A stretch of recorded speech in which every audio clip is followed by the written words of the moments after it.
So, if you're anything unlike me, you probably enjoy chick flicks and romance and love and, the whole idea of falling in love and finding the one and living happily ever after. And if you're anything like me, you know that, well, that happens more often in the movies than it does in real life. In real life, love is messy, and sometimes through the pain and the heartache and the fallout of it all, it leaves you pretty cynical. But in this video, I want to challenge you about how you think about love, how you think about romance, and to perhaps even challenge your cynicism if you're a cynical girl.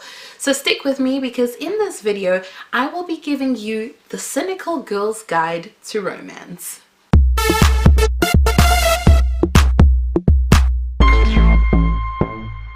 Hey, thank you so much for watching this video. It's lovely to connect with you yet again. My name is Rachel Baskin. I'm the creator of the blog Dance in My Crown, a motivational blog geared towards empowering women to live purpose-driven lives.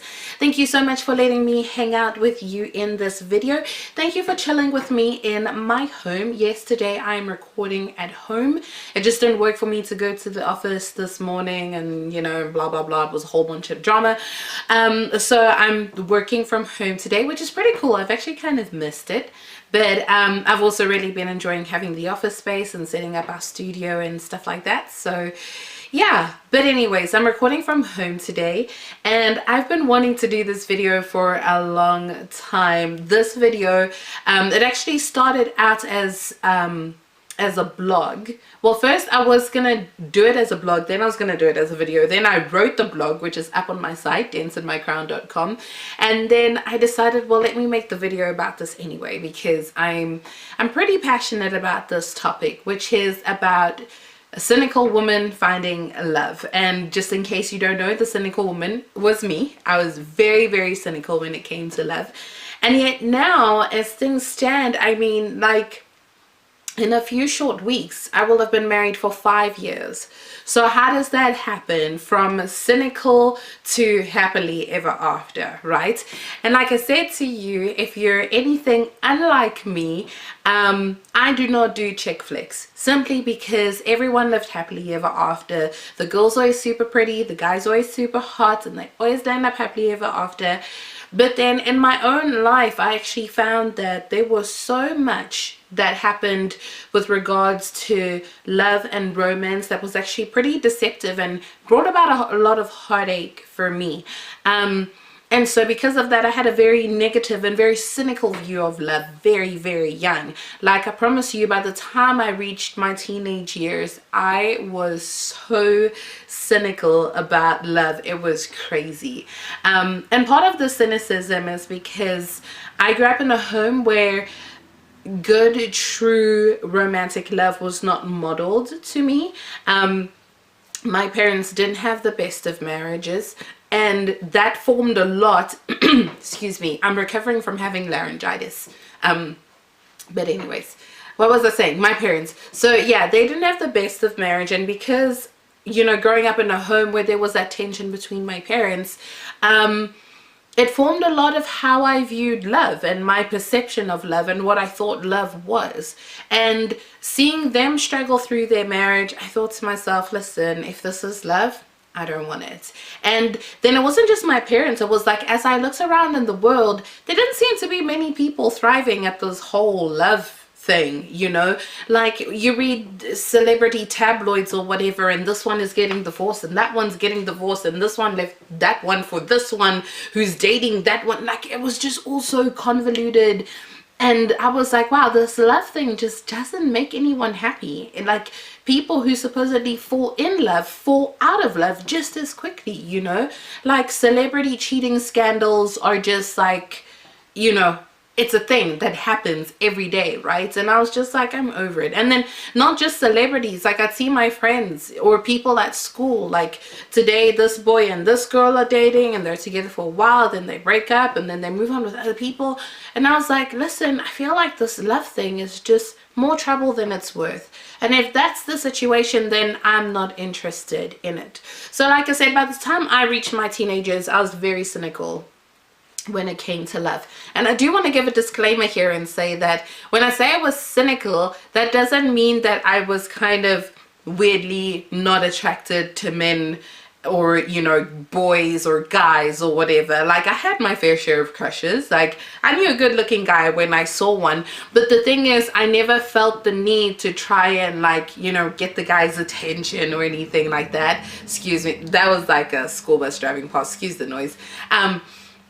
So I never felt the need to, like, try and pursue or try and get the guy's attention if I liked him. I was just like, it will be what it will be. So I learned very early on to just let my feelings run their course. And I was one of those people who, like, if I liked a guy, I liked him for a while too. Like, that was just me, man. Like, as a teenager, if I crushed on a guy, I was crushing hard, you know. But like I said, never felt the need to do much about it because this love thing didn't work. I didn't see it modeled well to me, and so I figured, you know what, yeah, love is not worth it. And so I was very cynical about that for a long time. But like I said, I still had feelings for guys. And then one day, as I was growing up, this though, I was much older, I was like in my 20s, in my early 20s, this guy came into my life, and like, he could not have been more perfect. Like, he was gorgeous, and he was built, and he was hot, and he liked me, or so I thought. You know, this guy led me on. He broke my heart, came so close to breaking my spirit, and it really had me down. And you know, I got to a point where I remember actually praying with my friend Kirsty. Kirsty, if you're watching this, hi.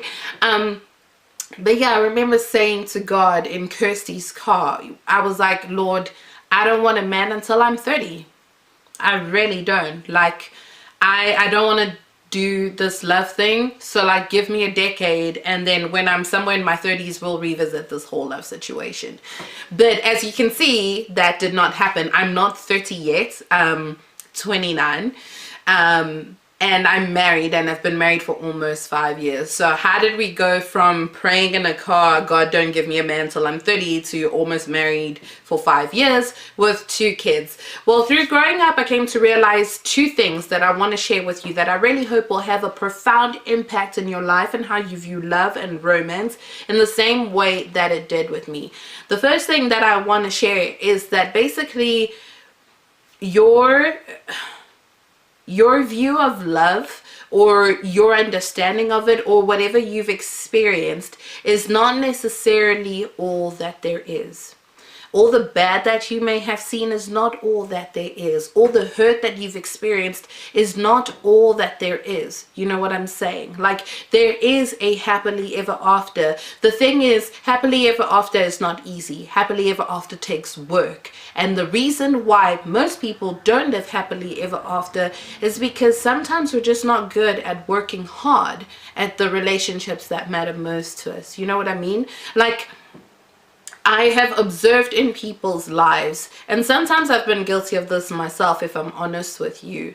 I'm more tempted to want to work real hard at like YouTubing and blogging and my relationships with other people more than sometimes I invest in my relationship with my husband.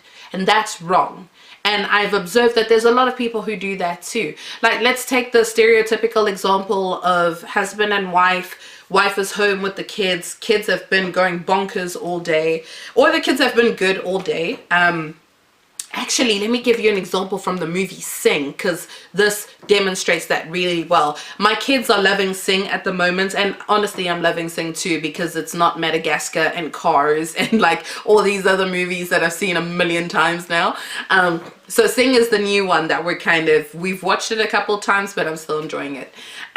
So in the movie, there's the pig, I forget what her name is, Rosita, something like that. But she's a pig. She has 25 kids. Anyways, pig with 25 kids, and her husband kind of like never really pays attention to her, and the kids, all 25 of them, are like off the wall, and she's, you know, the real anchor of the home or whatever. But you know, before that changes in the movie, you get the real feeling that her husband and her, they're not really in sync. You know, like there's one scene where she wants to tell him that she auditioned for the singing contest and that she's in, and she's like, you'll never believe what happened in my day today, this is what I did, and she holds up the poster to him, and he's like passed out on the couch asleep, not paying attention to her, right? So that stereotypical example of relationships not working well, I think that happens all too much. And I think how you contradict that is by doing the work, or not contradict that, but how you circumvent or how you work against a relationship degenerating is really just by putting in some hard work, you know, and by sticking to it, and by making sure that the hard times, even though they're hard, that you're working through those things. You know, don't give your best to your job, to your girlfriends, to your guy friends, to your whoever, and not to the person who you're married to or to the person that you're in a relationship with. Because if there's anyone who deserves your best, it's them. It's your husband, it's your boyfriend, it's whatever the man who is in your life. They deserve your best, not just your sloppy seconds, your, oh, I'm too tired, no tonight, not tonight, honey, I have a headache. Don't do that to them, because they deserve your best. And I think if you're not putting in the work, you know, the relationship won't work. You know what I mean? Work works, and relationships work if the work is working. You know what I'm saying? So I hope that wasn't I hope I wasn't trying to be too smart, basically, is actually what I'm trying to say. So let me say what I'm trying to say, which is, you know, work hard in your relationship. And I think that when you do that, when you bring that work into the relationship, your relationship is bound to work. So like I said, you know, happily ever after is fully possible. And that's something that I had to learn, that, you know, just because the predominance of relationships aren't working well doesn't mean that I can't work hard to make my relationship work. And I thank God that so far these 5 years have been the best 5 years of my life, you know. And then the other thing that I wanted to say is basically with regards to if you're cynical to love, towards love, I think one thing to help you fight that is to realize that past mistakes don't have to determine the future.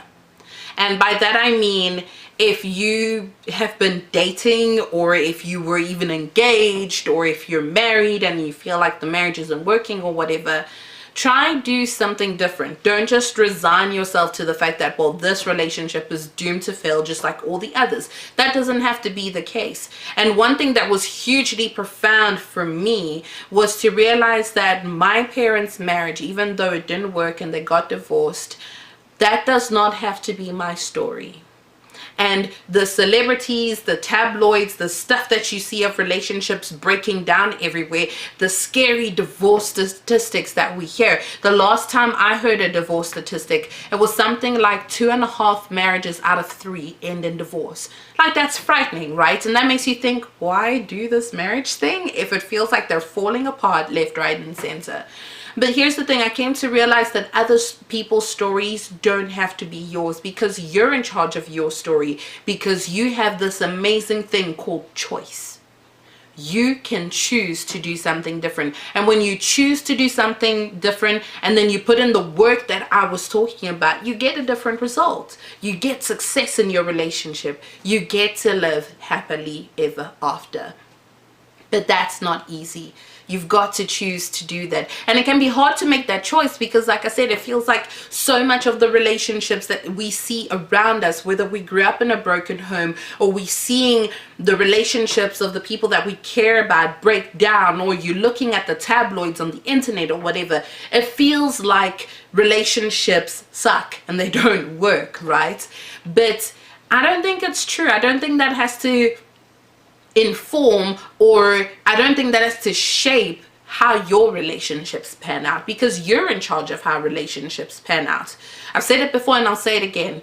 You are the most important asset that you bring into a relationship. So how you choose to cultivate you, and the things that you choose to to work on within yourself, the way you choose to be as a person, that's what you're bringing into the relationship, and that is what will determine whether or not that relationship's work. But you've got to choose that, you know what, I'm going to step up to the plate, I'm going to be in this relationship, I'm going to invest all of me into this relationship, and I'm going to work my butt off to make this thing work. You know what I'm saying? So I feel like people's failures at love don't have to affect and influence and determine yours. They are not indicative of what your relationship will be like. Just because they don't want to put in the work doesn't mean you have to. Just because it seems like love is breaking down left, right, and center doesn't mean that yours has to. I think it is fully possible in this day and age to have love and relationships and marriages that stand the test of time, because the two people involved are willing to put in the hard work. So I fully believe that if we choose to live that way, we choose to put in the hard work in a relationship, and we choose to be like, you know what, no matter what past experiences I've been through, whether it was a sucky ex or just some stupid idiot who led me along and broke my heart, or my parents' failed marriages, my sister's failed marriage, my brother's failed marriage, my whoever's failed marriage, you know what, that's not going to be my story, because I write my own story and I can make it different and I can make it good. I think if we choose, if we as women, if this generation of young women, if we rose up and we decided that, you know what, I'm going to make my story different, I promise you statistics when it comes to marriage and love and relationships would change. And so that's my challenge to you. Don't be cynical about love. Try to make your love story a happily ever after. It's not just for fairy tales, it's real life. So yeah, I hope that you'll step up to the plate. Let me know your thoughts on love and being cynical about love. Like I said to you, this is a lot of, it comes a lot from my heart and how I was cynical and how I've changed. And I hope that through something that I've said, something that's kind of, you know, gone through to you or made you think. And if that's the case, I'd love to know your thoughts, so drop them in the comment section below. Thank you so much for watching this video. If you liked it, like the video. If you like the channel, subscribe to it. If you subscribe, hit the bell notification so that you know every single time that I upload. I'm trying to increase the frequency with which I upload videos, but we'll see how that goes, because like I said, I'm working on my relationship, so that takes time, and then I'm also working on my work, and that takes time. So hopefully I'll be able to increase how much I'm uploading, but we'll see.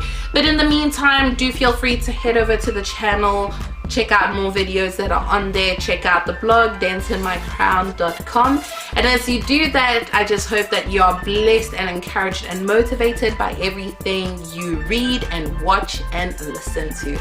Until we connect in either the next blog post, podcast, or YouTube video, I'm Rachel Baskin, out.